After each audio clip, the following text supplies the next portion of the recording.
Cela fait déjà 3 semaines que je marche. Je n'ai plus d'eau, plus de quoi manger.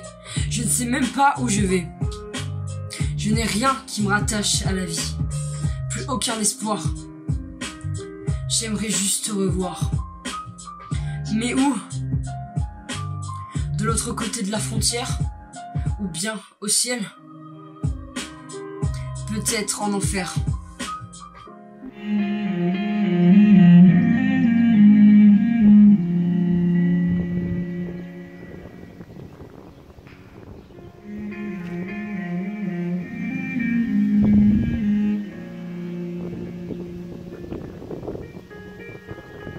Comment s'appelle ce qui se passe en ce moment, en Méditerranée, ce massacre? La Méditerranée n'a pas de centre, à moins que son nom soit Lampedusa. Elle ne peut pas se traverser, les graines n'y poussent pas, elle n'est pas un endroit, elle est presque un envers. Et le Sahara, les migrants d'aujourd'hui doivent souvent franchir ces deux non-lieux, le jaune ou le bleu des géographies. Où est le centre du monde? Ça continue à me tracasser. Pour les exilés, il y a plusieurs centres. Téhéran et la Little Persia de Los Angeles, Kinshasa et Paris pour beaucoup de Congolais, Erevan et Kiev pour les Arméniens. Le centre se diffuse ou se replante. Un autre paysage pousse comme un arbre ou un rhizome.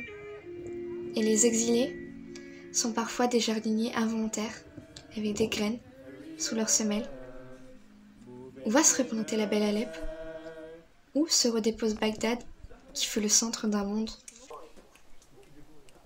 Commandant, vous vous souvenez de moi? La Victoria, il y a 2 ans.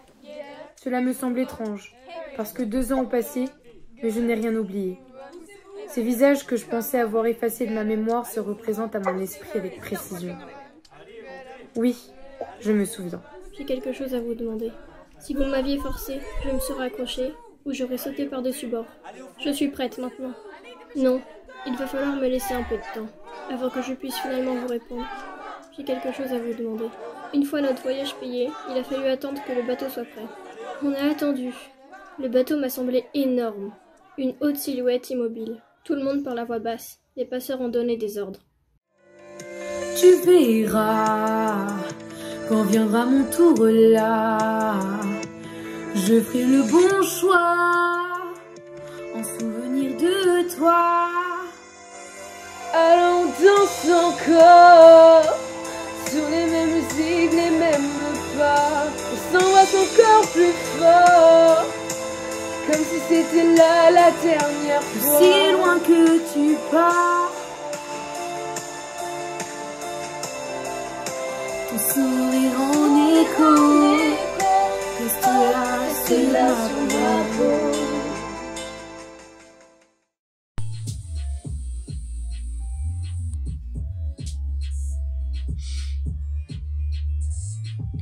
« 24 mai 2018. Je pars pour l'Italie. Avec moi, ma sœur Marie. Elle n'a que 6 ans et demi. Et elle doit déjà combattre le vent. Tout ça est tellement précipité. Mais je dois tout quitter. Fuir est la seule solution. Rester serait un poison. Un poison qui nous coûterait la vie. Tiens, Angelo. J'ai reçu ça tout à l'heure. Lis. Elle date d'une dizaine de jours. Elle a été postée du Liban. Lis. J'ai trouvé une place sur un bateau pour Beyrouth. Ensuite, je vais aller rejoindre Al-Zouara en Libye pour accomplir ce que je dois. Souvenez-vous de moi.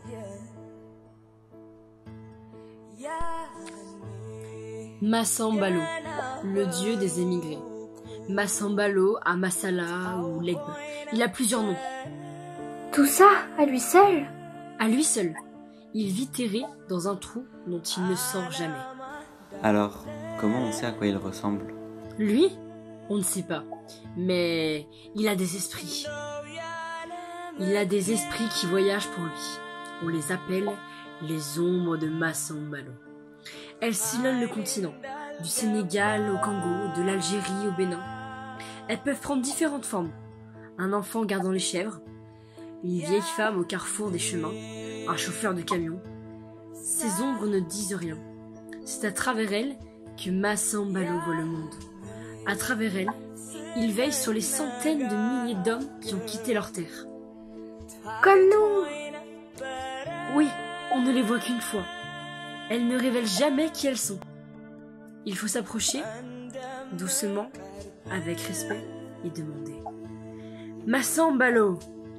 Si l'ombre acquiesce, alors, on peut lui laisser un cadeau. C'est signe que le périple se passera bien. Que le Dieu veillera sur vous.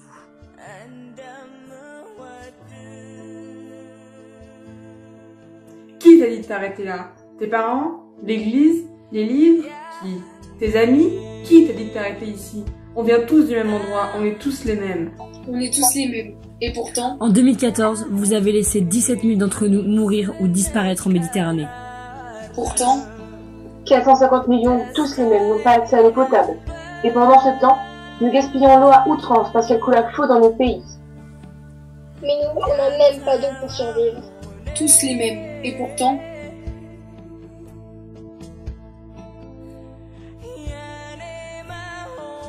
nourriture, tandis que d'autres n'en ont même pas. Nous fuyons nos pays, car 200 millions d'entre nous meurent de faim. Nous laissons nos frères et nos pères mourir dans la mer. Ou nous les renvoyons chez eux, vers une mort certaine. Et pourtant... Renvoyer un réfugié vers un pays où sa vie ou sa liberté sont gravement menacées viole la Convention de Genève.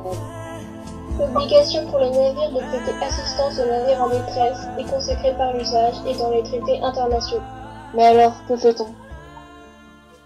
Que faites-vous? Aidons-les. Le confort, c'est la mort de l'autre. Trop souvent, devant l'horreur, nous fermons les yeux et nous crions assez, exigeant des mesures pour résoudre le mal. Or, certains problèmes demeurent sans solution, en tout cas sans solution unique. Voilà ce qu'on appelle le tragique, l'opposition de deux forces qui ne sont pas d'accord et qui pourtant ont raison toutes deux. Ainsi, au XXIe siècle, on peut trouver légitime de fuir la misère et la violence, mais aussi légitime l'inquiétude du pays accueillant qui se fragilise. Choix tragique entre se montrer humain et se montrer prudent. On comprend la nécessité d'entrailler le réchauffement, mais on ne veut pas stopper la croissance. Choix tragique entre ne plus vivre demain ou mal vivre aujourd'hui. On compatit avec ceux qui ont peu, mais on craint de vider les poches de ceux qui ont plus. Choix tragique entre enrichir les pauvres et conserver des faiseurs de richesses. À la tragédie, nous préférons tous le drame avec son schéma élémentaire, le bon et le méchant. Les marchands de drame prolifèrent en politique. Des présidents qui désirent construire des murs pour en finir avec les migrants, des climato-sceptiques, des ultralibéraux, des anti-entreprises, des ultranationaux. C'est ça, le démagogue. Celui qui refuse la tragédie et aime le drame. Niant la complexité, il brandit une solution unique. Même s'il nous déplaît, nous devons apprivoiser le tragique, le reconnaître, le mesurer, puis repousser le menteur qui l'oublie. Notre horreur de tragédie ensanglante le monde. C'est inconfortable d'être un homme lucide. Mais le confort, c'est la mort de l'autre. I feel it in my bones, enough to make my system blow. Welcome to the new age, welcome to the